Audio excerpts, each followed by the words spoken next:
Mayor KSRTC bus തടഞ്ഞ കേസിൽ driver യദുവിനെ police ചോദ്യം ചെയ്ത് വിട്ടയച്ചു.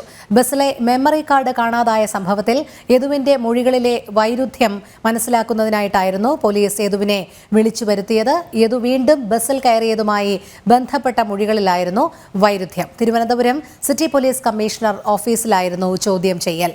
അതേസമയം ചോദ്യം ചെയ്യൽ കഴിഞ്ഞ കണ്ടക്ടറെയും സ്റ്റേഷൻ മാസ്റ്ററെയും ഉടൻ വിട്ടയക്കുമെന്നും അറിയാൻ സാധിക്കുന്നു. ടിൻഡു ദാസ് ചേരുന്നു. ടിൻഡു, ഏറ്റവും പുതിയ വിവരങ്ങൾ.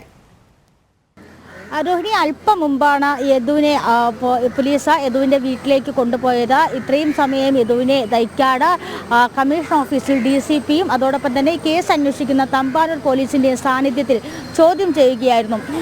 യദു പോലീസിൽ നൽകിയ മൊഴിയിൽ വൈരുദ്ധ്യമുണ്ട് എന്ന് ചൂണ്ടിക്കാട്ടിക്കൊണ്ടായിരുന്നു പോലീസ് വൈകുന്നേരത്തോടുകൂടി യദുവിനെ DCPയുടെ സാന്നിധ്യത്തിൽ അല്ലെങ്കിൽ DCPയുടെ ഓഫീസിൽ ചോദ്യം ചെയ്യാൻ കൊണ്ടുവന്നിരുന്നത്. അതിന് മുന്നോടിയായി തന്നെ കണ്ടക്ടർ സൂരജിനെയും അതോടൊപ്പം തന്നെ കണ്ടക്ടർ ഫോണിൽ വിളിച്ചു എന്ന് പറയുന്ന സ്റ്റേഷൻ മാസ്റ്ററെയും ഇത്തരത്തിൽ മൊഴിയെടുക്കാനായി കൊണ്ടുവന്നിരുന്നു.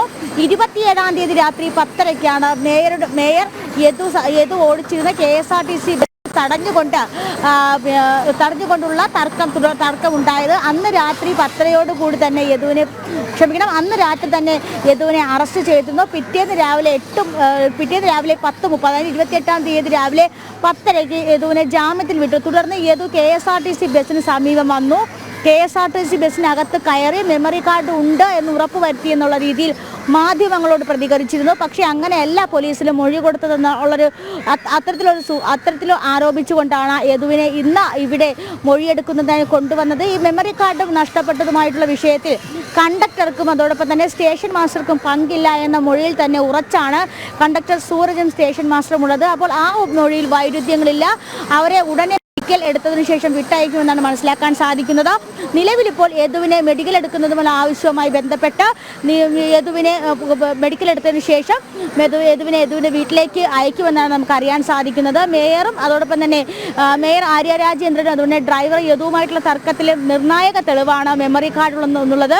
മെമ്മറി കാർഡ്, അതായത് ഈ ബസ് തൃശ്ശൂരിൽ നിന്നും സഞ്ചരിച്ച് തിരിച്ച് തമ്പാനൂർ ബസ് സ്റ്റേഷനിൽ എത്തുകയും അവിടെ വെച്ചാണ് മെമ്മറി കാർഡിൽ നിന്നും ദൃശ്യങ്ങൾ ശേഖരിക്കുന്നതിനായി തമ്പാനൂർ പോലീസ് എത്തുന്നത്.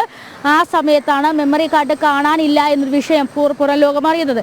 ഈ മെമ്മറി കാർഡിലാണ് സച്ചിൻ ദേവ് MLA യും അതോടൊപ്പം തന്നെ ആര്യയും ഈ റൂട്ട് മുടക്കുന്നതുമായി ബന്ധപ്പെട്ടും അതോടൊപ്പം തന്നെ ഈ FIR പറഞ്ഞിരിക്കുന്നത് പോലെ റൂട്ട് മുടക്കുന്നതുമായി ബന്ധപ്പെട്ടും അതോടൊപ്പം തന്നെ ഈ ബസ്സിനകത്ത് കയറി യാത്രക്കാരെ ഇറക്കി വിടുന്നതും അതോടൊപ്പം തന്നെ ഈ കണ്ടക്ടറോട് മോശമായി പെരുമാറി എന്ന് ആരോപിക്കുന്ന ഈ കുറ്റങ്ങളുടെ തെളിവുകൾ അവശേഷിക്കുന്നത് ഈ മെമ്മറി കാർഡിലാണ്. ഈ നിർണായക തെളിവിന് വേണ്ടിയിട്ടുള്ള അന്വേഷണമാണ് ഇപ്പോൾ പോലീസിന്റെ ഭാഗത്തു നിന്നും പുരോഗമിക്കുന്നത്.